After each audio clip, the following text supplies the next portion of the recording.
Hello everyone, welcome to my class. இன்னைக்கு கிளாஸ்ல நாம பார்க்க போற டாபிக் தேர்ட் வேர்ல்டு லிட்ரேச்சர். இது இங்கிலீஷ் ஃபார் காம்படிட்டிவ் எக்ஸாம்ஸ்ல ப்ரிஸ்கிரைப் பண்ணப்பட்டிருக்கிற ஒரு topic.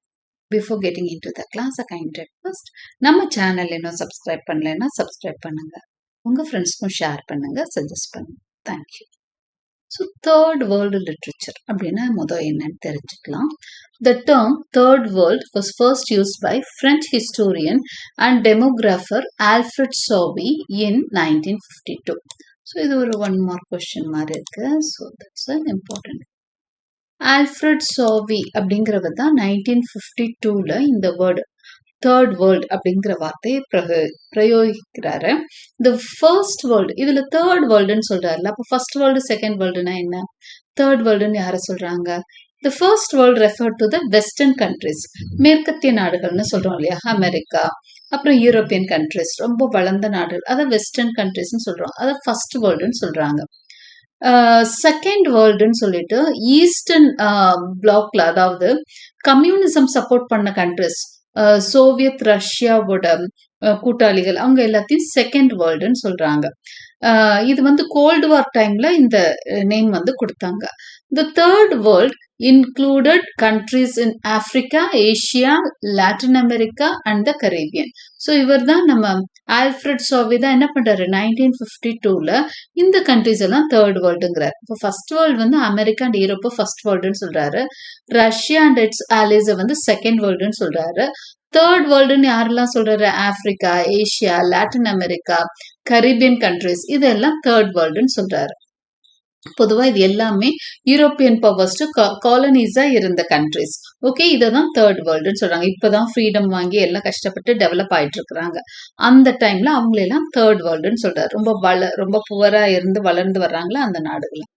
These nations were newly independent or still struggling for independence. So இந்த கண்ட்ரிஸோட நிலைமை அந்த டைம்ல 1952ல எப்படி இருந்ததுன்னா நியூலி இண்டிபெண்டா இருக்கும். இப்போ இந்தியாலாம் அப்பதான் சுதந்திரம் வாங்கி 4-5 வருஷம் ஆயிருந்திருக்கும். ஸோ இதர் நியூலி இண்டிபெண்டா இருக்கும், இல்லைன்னா ஸ்டில் ஸ்ட்ரகிளிங் ஃபார் இண்டிபெண்டன்ஸ், அந்த நிலைமையில இருந்திருந்தாங்க. They had not yet aligned with either of the super powers during the cold war. இப்போ கோல்டு வார் நடந்தப்போ, பனிப்போர்னு சொல்லுவாங்க, அந்த டைம் அப்போ அவங்க என்ன பண்ணல, இந்த கண்ட்ரிஸ் எல்லாம் எந்த சைடுமே எடுக்காம இருந்தாங்க. Third world literature includes writings from the third world countries. அப்ப இந்த தேர்ட் வேர்ல்டு கண்ட்ரிஸ்ல எழுதுனாங்க இல்லையா, இந்த ரைட்டர்ஸோட லிட்ரேச்சரை தான் it is called as third world literature. The term third world was first used, so இதை நம்ம ஆல்ரெடி நம்ம பார்த்தோம். So let us delete this. Okay, so இப்போ தேர்ட் வேர்ல்டுனா டேர்ம் வந்து உங்களுக்கு புரிஞ்சிருக்கும். Third world literature is not just about stories. So the introduction is the third world literature is not just about stories. It is also about history, politics, identity and resistance. So இந்த countries பத்தி ஒரு idea தெரிஞ்சுக்கணும். இதுல என்ன countries newly independent countries இருக்கு, இல்ல still struggling for independence இருக்கு, colony ஆதிக்கத்தின் கீழே ரொம்ப கஷ்டப்பட்டுட்டு இருந்த countries. இப்ப நேச்சுரலா இந்த countriesோட கதைகள்லாம் எப்படி இருக்கும்னா அவங்களோட ஹிஸ்டரி, பாலிடிக்ஸ், அவங்க ஸ்ட்ரகிள்ஸ் பத்தி, அவங்க ஐடென்டிட்டி, எப்படி அவங்க ரெசிஸ்ட் பண்றாங்க அந்த சூப்பர் பவர்ஸ், இதெல்லாம் பத்தி தான் அவங்க கதைகள் இருக்கும். These works often challenge Western ways of thinking and try to show the world from the point of view of the oppressed. பொதுவா வெஸ்டர்ன் வேர்ல்டு வந்து இப்ப யூரோப்பியன்ஸ் என்ன பண்ணாங்க, அவங்க வந்து காலனி ஆதிக்கத்தை ஏற்படுத்தினப்போ, காலனிஸ் அவங்க கிரியேட் பண்ணப்போ உலகத்தை நம்ப வச்சாங்க. என்ன சொல்லி நம்ப வச்சாங்கன்னா, நாங்க தான் ரொம்ப சிவிலைஸ்டா, இந்த இப்ப நாங்க காலனிஸா பிடிக்கிற கண்ட்ரிஸ் எல்லாம் பயங்கர பார்பரிக் நேஷன்ஸ், காட்டுமிராண்டித்தனமா இருக்கிறாங்க, அவங்களுக்கு சிவிலைசேஷன்னா என்னன்னே தெரியல, அவங்கள நாங்க இப்படி அடிமைப்படுத்துறது கிடையாது, அவங்களுக்கு கத்து கொடுக்குறோம், அவங்களுக்கு நல்ல ரிலிஜனை தரோம், அவங்களுக்கு நல்ல எஜுகேஷனை தரோம், இப்படி எல்லாம் தான் சொல்லி உலகத்தை நம்ப வச்சாங்க. சோ அவங்க போனதுக்கு அப்புறம் இவங்க இப்பதான் விடுபட்டு இருக்காங்க, மூச்சு விட ஆரம்பிக்கிறாங்க. அப்ப என்ன சொல்றாங்க, தேர்ட் வேர்ல்டு கண்ட்ரிஸ் எங்களோட கண்ணோட்டத்துல இருந்து எங்களை பாருங்கன்னு சொல்றாங்க. வெஸ்டர்ன் பெர்ஸ்பெக்டிவ்ல இருந்து எங்களை பார்க்காதீங்க, viewers from our own point of view அப்படின்னு ஆரம்பிக்கிறாங்க. இதுதான் third world literature. Now let us look at the 3 stages of third world literature. Frantz Fanon's view. Frantz Fanon அப்படிங்கிற கிரிட்டிக் என்ன பண்றாரு அப்படின்னு சொன்னா, he's a thinker from Martinique. he described the growth of third world literature in 3 stages. First phase, second phase, third phase னா third world literature மூணா பிரிக்கிறாரு. First stage ஆரம்ப காலத்துல அவங்க என்ன பண்ணாங்கன்னு சொல்றாரு. third world literature ரைட்டிங்ஸ் எப்படி இருந்ததுன்னு சொல்றாரு. It was imitation of colonizers. In the first stage, writers tried to show that they have learned the culture and language of the colonizers. These early writings often copy European styles and ideas. Some examples include early African and Caribbean poetry and novels that reflect European education. So first stageல என்ன பண்றாங்கன்னா colonizers-ஐ imitate பண்ணி எழுதுறாங்க. அவங்க என்ன பண்ணாங்க, அவங்களோட culture அவங்களோட லாங்குவேஜை கத்துக்கிட்டோம். காலனைசர்ஸ்னா யார், இங்கிலீஷ் பீப்புளா இருப்பாங்க, இல்லைன்னா ஸ்பானிஷ், இல்லைன்னா இவங்க டென்மார்க்கை சேர்ந்தவங்களா இருப்பாங்க, ஸ்பெயின், டென்மார்க் இந்த மாதிரி கண்ட்ரிஸ் தான் பிடிச்சு வச்சிருந்தாங்க காலனிஸ். ஓகே, லாட்டின் அமெரிக்கால வேற யூரோப்பியன் கண்ட்ரிஸ் எல்லாம் பிடிச்சு வச்சிருந்தாங்க. இந்தியாவை வந்து இங்கிலீஷ் பிடிச்சு வச்சிருந்தாங்க. ஸோ அந்த மாதிரி காலனைசர்ஸோட லாங்குவேஜை முதல் கத்துக்கிறாங்க. அதுக்கப்புறம் என்ன பண்றாங்க, அவங்களோட லாங்குவேஜ்ல எழுத ஆரம்பிக்கிறாங்க. These early writings often copy European styles. ஆரம்ப காலத்துல அவங்க என்ன எழுதினாங்களோ, இப்போ இங்கிலீஷ்ல நம்ம ரைட்டர்ஸ் எழுத ஆரம்பிக்கிறப்ப என்ன பண்ணுவாங்க, யூரோப்பியன் ஸ்டைல ஃபாலோ பண்ணியே எழுதுறாங்க. ஓகே, இதுக்கு எக்ஸாம்பிள்ஸா ஆப்பிரிக்கன் கரீபியன் போய்ட்ரி, ஆரம்ப கால போய்ட்ரியை சொல்றாங்க. Stage 2, awakening and protest. In this stage, writers became aware of their cultural identity. அடுத்த ஸ்டேஜ்ல என்னன்னா, நம்ம ஏன் அவனோட ஸ்டைல்ல எழுதணும், அவனோட கல்ச்சரை ஃபாலோ பண்ணி எழுதணும், நம்மளுக்குன்னு ஒரு கல்ச்சரல் ஐடென்டிட்டி இருக்கு இல்லையா, அவங்க ஃபீல் பண்ணி எழுத ஆரம்பிக்கிறது second stage. They begin to write about local problems using humor, symbols and stories from their culture. So அவங்க என்ன பண்ணாங்க, அவங்களோட பிரச்சனைகளை இந்த மாதிரி எல்லா ஃபிகர்ஸ் ஆஃப் ஸ்பீச் எல்லாம் யூஸ் பண்ணி எழுத ஆரம்பிக்கிறாங்க. இதுதான் second stage. These works show anger, sadness and desire for freedom. இந்த ஒர்க்ஸ்ல எல்லாம் பாத்தீங்கன்னா ஃப்ரீடம்கான ஒரு ஏக்கம் தெரியும். அவங்க வந்து desire, they are very longing for freedom அப்படிங்கிறது தெரியும். அதே மாதிரி கோவம், ஒரு மாதிரி விரக்தி, இதெல்லாம் இந்த ஒர்க்ஸ்ல இருக்கும். The tone becomes more serious and people start to speak up. அவங்க எல்லாம் பேச ஆரம்பிச்ச காலம், அவங்க வந்து வலியை உணர்ந்து நம்மளை இப்படி அடிமைப்படுத்தி வச்சிருக்காங்களேன்னு பேச ஆரம்பிச்ச காலத்தை செகண்ட் ஸ்டேஜ்னு சொல்றாரு. தேர்ட் ஸ்டேஜ்ங்கிறது ஃபைட்டிங் அண்ட் ரெவல்யூஷன். இந்த final stage literature becomes a weapon for change. ஒரு சேஞ்ச், அதாவது லிட்ரேச்சரை, இலக்கியத்தையே மாற்றத்திற்கான ஒரு வெப்பனா பாக்குறாங்க. Writers speak directly to the people. ஏன்னா இந்த ரைட்டிங்ஸ் மூலமா இப்ப பாரதி மாதிரி கவிஞர்கள் என்ன செஞ்சாங்க, சுதந்திர தாகத்தை எழுத்துக்கள் மூலமாவே கொடுக்க ஆரம்பிச்சாங்க. அது மாதிரி இதுதான் தேர்ட் ஸ்டேஜ்ல இருந்தவங்க, அந்த ஃப்ரீடம் ஒட்டி இருக்கிறவங்க. So they wrote about revolution, national identity and the fight against injustice. So அவங்க வந்து ஒரு புரட்சி ஏற்படணும், நம்மளுக்குன்னு ஒரு ஐடென்டிட்டி இருக்கு, நம்ம இன்ஜஸ்டிஸ், இந்த இங்கிலீஷ் பீப்புளோட இன்ஜஸ்டிஸ்க்கு எதிராக போராடணும் அப்படின்னு எழுதுறதெல்லாம் தேர்ட் ஸ்டேஜ்ல. These books and poems give hope and courage. Literature becomes political and focuses on building a better future. So இந்த poems எல்லாமே பாத்தீங்கன்னா ஹோப்பும் கரேஜும் அந்த மக்களுக்கு கொடுத்ததா இருந்தது.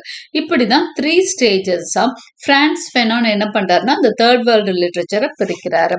ஆரம்ப காலத்துல எப்படி இருந்தது, ஆரம்ப காலத்துல அடிமைத்தனத்தோடு தான் இருந்தது போய்ட்ரியே. செகண்ட்ல அவங்க கொஞ்சம் உணர ஆரம்பிக்கிறாங்க, ரொம்ப கவலையோட கோபத்தோட எழுத ஆரம்பிக்கிறாங்க. தேர்ட் ஃபேஸ்ல என்ன பண்றாங்க, ரெவல்யூஷனுக்காக ஒரு ஃப்ரீடம், இது லிட்ரேச்சரை ஒரு வெப்பனா யூஸ் பண்றாங்க தேர்ட் ஸ்டேஜ்ல. தீம்ஸ், இவங்களோட தீம்ஸ் என்னவாலாம் இருக்கும், தேர்ட் வேர்ல்ட் லிட்ரேச்சர் அவங்க வந்து என்ன மாதிரி தீம்ஸ் கவர் பண்ணாங்கன்னு பாத்தீங்கன்னா, கொலோனியலிசம் அண்ட் போஸ்ட் கொலோனியலிசம். பொதுவா அவங்க எழுதுறது எல்லாமே they show how colonisation affected people, how it damage culture, minds and lands. Writers also explore what happens after freedom, new struggles, broken systems and the hope of rebuilding.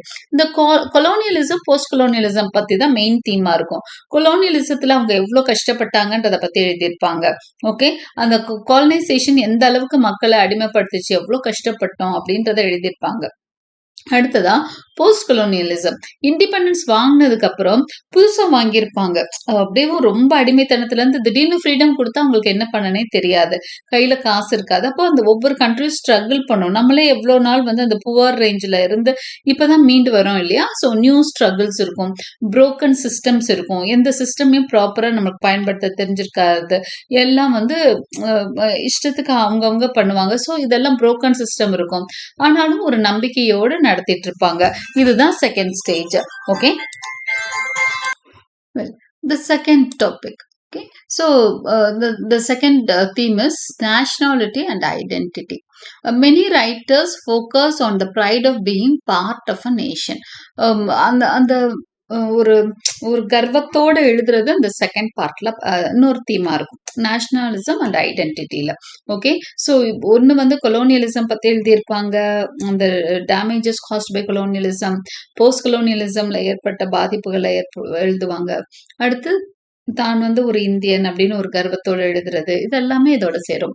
Identity ஃபீலிங்கோட they try to create a sense of unity and self-worth among their people. They celebrate native traditions and languages. So அவங்களோட எழுத்துக்கள்ல மக்கள் ஒற்றுமையா இருக்கணும்னு எழுதுவாங்க. Excuse me, sorry for the interruption.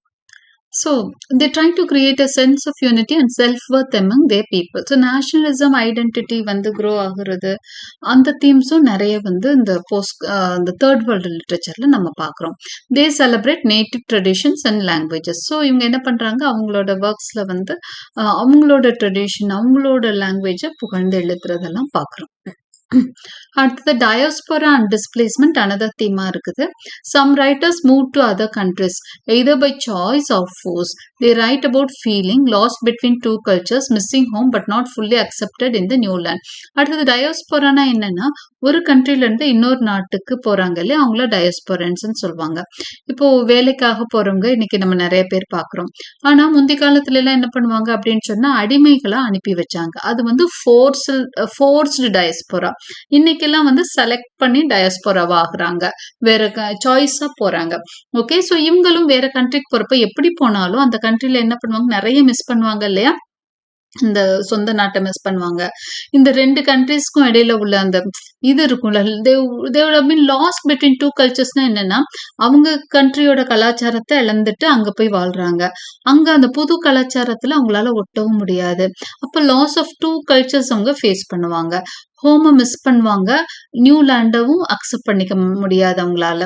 அங்க உட்கார்ந்துருப்பாங்க, ஆனா accept பண்ணிக்க முடியாம உட்கார்ந்துருப்பாங்க. ஸோ இந்த மாதிரி பிரச்சனைகள்லாம் பத்தியும் இந்த தேர்ட் வேர்ல்ட் ரைட்டர்ஸ் எழுதுறத நம்ம பார்க்கலாம். சபால்டன் வாய்ஸஸ் பத்தியும் இந்த இதுல வந்து ஒரு தீமா நம்ம பார்க்கலாம். தேர்ட் வேர்ல்ட் லிட்ரேச்சர்ல subaltern means people who have no voice in the society, like poor farmers, women and indigenous groups. Third world literature gives them space to be heard. இப்போ தேர்ட் வேர்ல்ட் லிட்ரேச்சர்ல சபால்டன் வாய்ஸஸும் கேட்கும். பொதுவா சபால்டன்னா யார சொல்லுவோம், ஒடுக்கப்பட்ட மக்கள். இந்த ஒடுக்கப்பட்ட மக்களோட வாய்ஸ் வந்து பொதுவா கேட்கறது இல்லைன்னா என்ன அர்த்தம் அப்படின்னா, அவங்களோட பேச்சுக்களை வந்து யாரும் மதிப்பு கொடுக்கறதில்ல, அவங்க அடக்கி ஒடுக்கி வைக்கப்பட்டிருக்காங்க. அவங்களால குரல் எழுப்பி பேசவே முடியல, அவங்களால வாய்ஸ் ரைஸ் பண்ணவே முடியல. ஸோ ஆனா அந்த மக்களுக்கும் ஒரு சுதந்திரத்தை அந்த தேர்ட் வேர்ல்டு லிட்ரேச்சர் கொடுக்குது. அவங்களும் தங்களோட கருத்துக்களை வைக்கிறாங்க, அவங்களோட பிரச்சனைகளையும் தேர்ட் வேர்ல்டு லிட்ரேச்சர் பேசுது. அதுவும் ஒரு தீமா இருக்கு. ரேசிசம், கேஸ்ட் அண்ட் கிளாஸ், இதுவும் ஒரு தீமா எங்க பாக்குறோம் அப்படின்னு சொன்னா தேர்ட் வேர்ல்டு லிட்ரேச்சர்ல பாக்குறோம். These writing show how unfair systems keep people poor or powerless. So இந்த தேர்ட் வேர்ல்டு லிட்ரேச்சர்ல அன்ஃபேர் சிஸ்டம்ஸ் பத்தியெல்லாம் நிறைய டாபிக்ஸ் பேசியிருப்பாங்க. Poor people, powerless people. Writers speak against racism in Africa, caste systems in India, class inequality in Latin America. So இந்த எல்லா விஷயமும் அவங்க பேசியிருப்பாங்க. ஆப்பிரிக்காலன்னு பார்த்தா ரேசிசம், இனவெறி பத்தி பேசியிருப்பாங்க. இந்தியாவில பத்தி பேசுறவங்க என்ன பேசுவாங்க, காஸ்டிசம் பத்தி பேசுவாங்க. அதே மாதிரி லாட்டின் அமெரிக்கால வந்து class inequality, rich and poor, அந்த கிளாஸ் இன்இக்வாலிட்டி பத்தி லாட்டின் அமெரிக்கன் ரைட்டர்ஸ் பேசியிருப்பாங்க. ஸோ இந்த மாதிரி விஷயங்கள் எல்லாமே தீம்ஸா நம்ம பார்க்கலாம். அடுத்ததா local culture and everyday life. Third world literatures writers also wrote about family, marriage, love, festivals, food and death, not in an exotic way but as a part of normal life. They show the beauty and struggle of daily living. அப்புறம் third world literatures writers என்ன பண்றாங்க, local culture பத்தியும் everyday life பத்தியும் எழுதியிருப்பாங்க. அதாவது ரொம்ப அதை ஒரு பெருசா சொல்லாம ஒரு பார்ட் ஆஃப் நார்மல் லைஃபா எழுதியிருப்பாங்க. ஃபேமிலி, மேரேஜ், லவ், இது எல்லாத்தையும் அழகா சொல்லியிருப்பாங்க. Language and expression.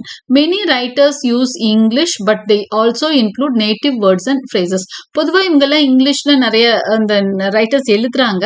At the same time native டேர்ம்ஸும் யூஸ் பண்ணுவாங்க. ஒரு சில இடங்கள்ல அவங்களோட ஃப்ரேசஸ் அவங்களோட வேர்ட்ஸையும் அப்படியே ஆங்கிலப்படுத்தி சொல்லியிருப்பாங்க. This helps their culture alive and express feelings that English cannot always capture. So இது என்ன பண்ணணும்னா அவங்களோட கல்ச்சரை உயிரோட்டமோட இருக்க வைக்கிறதுக்காக அவங்க எடுக்கிற ஒரு சில யுக்திகள் தான். அவங்களோட கலாச்சாரம் பத்தி எல்லாம் நிறைய பேசியிருப்பாங்க.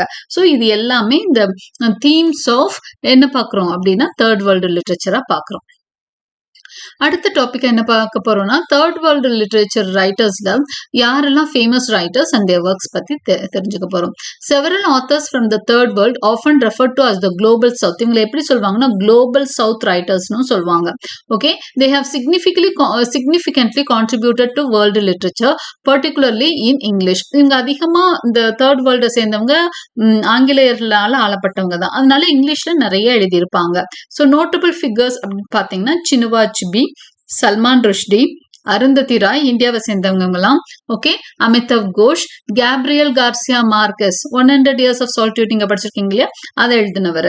ஓகே, ஸோ சினுவா அச்பி உங்களுக்கு தெரியும், அவர் ஒரு ஃபேமஸ் நைஜீரியன் ரைட்டர்னு தெரியும். ஸோ இவங்க எல்லாமே தேர்ட் வேர்ல்ட் ரைட்டர்ஸ். நம்ம படிக்கிறோம் இல்லையா commonwealth literature, new literature, post colonial லிட்ரேச்சர்ல எல்லாம் படிக்கிற ஆத்தர்ஸ் எல்லாமே இந்த தேர்ட் வேர்ல்டு லிட்ரேச்சர்லயும் வந்துருவாங்க. These writers along with others like Ngugi wa Thiong'o and V.S. Naipaul have explored themes of colonialism, post-colonialism, identity and cultural transformation in their works. So இந்த எல்லா ரைட்டர்ஸும் இந்த மாதிரி தீம்ஸ் எல்லாமே டிஸ்கஸ் பண்ணியிருக்காங்க. இத்தனை ரைட்டர்ஸ் இருந்தாலும் நம்ம இங்க ஒரு 3 ரைட்டர்ஸ் மட்டும் தான் மென்ஷன் பண்ணியிருக்கேன். நீங்க விருப்பப்பட்ட மற்ற ரைட்டர்ஸையும் மென்ஷன் பண்ணி அவங்களோட இம்பார்ட்டன்ட் ஒர்க்ஸையும் ப்ரௌஸ் பண்ணி எழுதிக்கலாம். இப்போ சினுவா அச்பியோட முக்கியமான ஒர்க்ஸ் எது அப்படின்னு சொன்னீங்கன்னா things fall apart, no longer at ease, இந்த மாதிரி ஒர்க்ஸ் சொல்லலாம். அவரோட தீம்ஸ் அப்படின்னு பார்த்தீங்கன்னா கொலோனியலிசம் பத்தி பேசியிருப்பாரு, ஆப்பிரிக்கன் ஐடென்டிட்டி பத்தி பேசியிருப்பாரு, கிளாஷ் ஆஃப் கல்ச்சர்ஸ் பத்தி பேசியிருப்பாரு. அதாவது 2 கல்ச்சருக்கு இடையில நடக்கிற போராட்டம். ஓகே, ஏன்னா அவங்க நேட்டிவ் கல்ச்சரை இருத்தி பிடிக்கணும்னு ஒரு குரூப் இருக்கும். ஒரு குரூப் என்ன பண்ணுவாங்க, அந்த நியூ கல்ச்சருக்கு மாறி இருப்பாங்க, ரிலிஜன் மாறி இருப்பாங்க. அந்த பிரச்சனையை அவர் பேசியிருப்பாரு. ஒலே சோயிங்காவும் நைஜீரியாவை சேர்ந்தவர் தான். இவரோட famous work death and the king's horsemen, இது கூட படிச்சிருப்பீங்க. இதுல பாத்தீங்கன்னா tradition versus modernity, colonial rule, Yoruba culture, இதுதான் டிஸ்கஸ் பண்ணியிருப்பாரு ஒலே சோயிங்கா.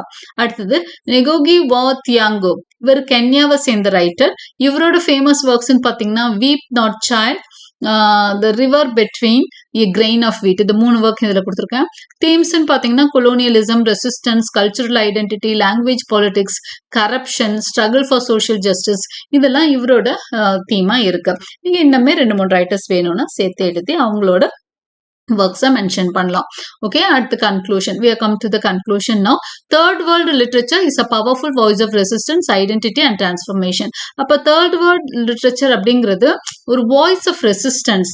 நான் the power, அதாவது நம்மள அமுக்குறவங்களுக்கு எதிர பேசுறது, அதாவது அடக்குமுறைக்கு எதிரா பேசுறது, ரெசிஸ்டன்ஸ் பத்தி பேசும், ஐடென்டிட்டி பத்தி பேசும், டிரான்ஸ்ஃபர்மேஷன் பத்தி third world literature powerful voice கொடுத்திருக்கோம். It gives expression to the historical experiences of colonization, the pain of displacement, the struggle for freedom and justice. So இது என்னென்னலாம் பேசுது அப்படின்னு சொன்னா colonization பத்திய full details கொடுக்கும், அதோட வரலாறு பத்தி சொல்லும், பெயின் ஆஃப் டிஸ்பிளேஸ்மெண்ட், டயாஸ்போரா நடக்கிற, நான் டயாஸ்போரா பத்தி சொன்னேன் இல்லையா, ஒரு நாட்டை விட்டு வெளிநாட்டு பொறுப்பை ஏற்படுற பிரச்சனைகளை பத்தி பேசியிருக்கோம். Struggle for freedom and justice, அதையும் பேசியிருக்கோம். Through themes like nationalism, cultural conflict, inequality and post-colonial identity, it brings out the real lives and dreams of people from Asia, Africa, Latin America and other formerly colonized regions. So nationalism, cultural conflict, inequality இதெல்லாம் பேசி அது என்ன பண்ணுது, நிறைய மக்களோட அந்த dreams எல்லாம் it brings into reality. Okay, so அவங்களோட ட்ரீம்ஸ் எல்லாம் வெளிப்படுத்தி என்ன பண்ணுதுன்னு ஒரு it shows their real lifes. ஒரு இவங்க நேஷனலிசம், கல்ச்சுரல் கான்ஃபிளிக் இதெல்லாம் காமிச்சு ஒரு கண்ட்ரியோட, ஏஷியன் ஆப்பிரிக்கன் கண்ட்ரிஸோட ரியல் லைஃப் போர்ட்ரே பண்றாங்க.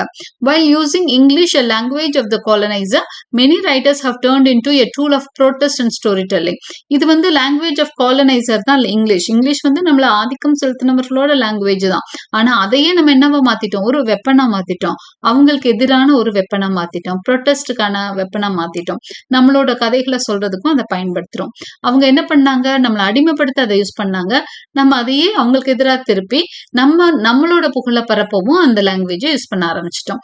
With its deep social concerns and rich cultural diversity, third world literature continues to challenge global readers to see the world through new cultural and empathetic eyes. ஏன்னா இந்த third world literature ரொம்ப டீப்பான social concerns உள்ள ஒரு literature தான். அது வந்து ரொம்ப ஒரு மேல்தட்டு மக்களை பத்தி எல்லாம் பேசுறது இல்லை, அது எல்லா தட்டு மக்களை பத்தியும் பேசும். ரிச் கல்ச்சுரல் டைவர்சிட்டி இருக்கு, பல கலாச்சாரங்களை பத்தி பேசுது. அதனால இது வந்து குளோபல் ரீடர்ஸ்க்கு ஒரு சேலஞ்சா இருக்கு. உலகத்தை வந்து ஒரு ஒரு ஒரு பரிதவிப்போட, ஒரு இரக்கத்தோட பாக்குற ஒரு நல்ல ஒரு சிந்தனையை தேர்ட் வேர்ல்டு லிட்ரேச்சர் கொடுக்கறதா சொல்லி இந்த நம்ம எக்ஸ்பிளனேஷன் முடிக்கிறோம். Hope you like my explanation. Thank you and subscribe for more videos.